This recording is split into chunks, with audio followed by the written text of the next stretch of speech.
Pemirsa, naiknya harga pangan dan sulitnya mendapatkan pekerjaan yang layak membuat masyarakat kelas menengah di Bali kian tertekan, bahkan banyak yang turun menjadi masyarakat miskin.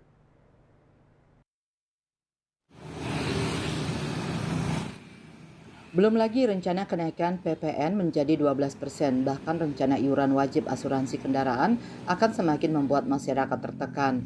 Sementara untuk memenuhi kebutuhan pokok saja masyarakat masih khawatir dengan gejolak harga yang fluktuatif. Akademisi dari Universitas Udayana Putu Krisna Adwitya Sanjaya menilai, salah satu penyebab dari daya beli masyarakat yang menurun adalah volatilitas komoditas pangan yang memicu terjadinya inflasi sehingga hal itu menjadi penggerus pengeluaran golongan kelas menengah di Bali. Kelas menengah ini kelompok masyarakat yang pending money per bulannya di kisaran 2 sampai 9 jutaan rupiah per bulan. Selain karena inflasi juga disebabkan oleh adanya PHK. Ini merupakan beberapa faktor utama penyebab menurunnya masyarakat kelas menengah di Indonesia. Ini masalah serius yang perlu direduksi dan dicari akar penyebabnya. Menurutnya, pemerintah harus menjaga inflasi agar stabil dengan mengatur rantai pasok produk pangan perlu diatur dari sisi hulu hingga hilir terkait komoditas pangan agar stok mencukupi saluran distribusi dan produksinya. Sementara daya beli yang menurun akibat PHK, menurutnya perlu strategi agar PHK juga bisa direduksi. Solusinya bisa insentif fiskal dari perusahaan dan individu, program padat karya, intensifikasi maupun ekstensifikasi lapangan kerja. Namun memang ini perlu sinergi lintas sektor. Tidak bisa pemerintah saja yang bergerak, tapi segenap komponen stakeholder. Pemerintah sebagai regulator dan leading sektornya, tapi yang lebih penting, kolaborasi antar pemangku kepentingan tersebut. Ketua HIPMI Bali Agung Bagus Pratik Salinggi mengaku heran karena banyak kunjungan ke Bali namun daya beli masyarakatnya berkurang. Ia pun sempat mempertanyakan penyebab turunnya daya beli masyarakat.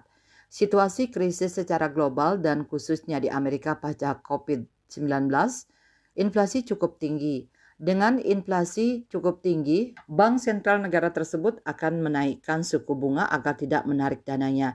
Yang menduga saat pandemi COVID-19, negara-negara di dunia banyak mencetak uang bukan mengendalikan inflasi dari sisi supply dan demand-nya.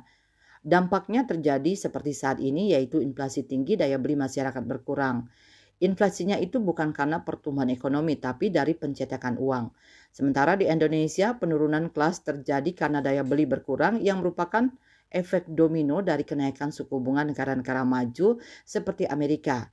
Bank Indonesia juga menaikkan suku bunga, namun kenaikan suku bunga Amerika tidak serta-merta diikuti oleh Indonesia karena menurutnya biaya terbesar instrumen investasi pemerintah adalah untuk pembayaran bunga obligasi. Jika suku bunga dinaikkan, maka beban pemerintah RI semakin bertambah. Maka dari itu, ide family office muncul menurutnya karena kondisi ekonomi tersebut. Harus ada modal asing masuk ke Indonesia. Dengan modal asing yang masuk ini akan mampu mempertahankan nilai tukar rupiah. Selain itu, dengan upaya meningkatkan daya beli masyarakat dengan menggenjot sektor swasta agar mampu berkontribusi lebih kepada ekonomi nasional, yang menambahkan subsidi BBM hanya sebagai painkiller atau penawar rasa sakit namun tidak menyembuhkan.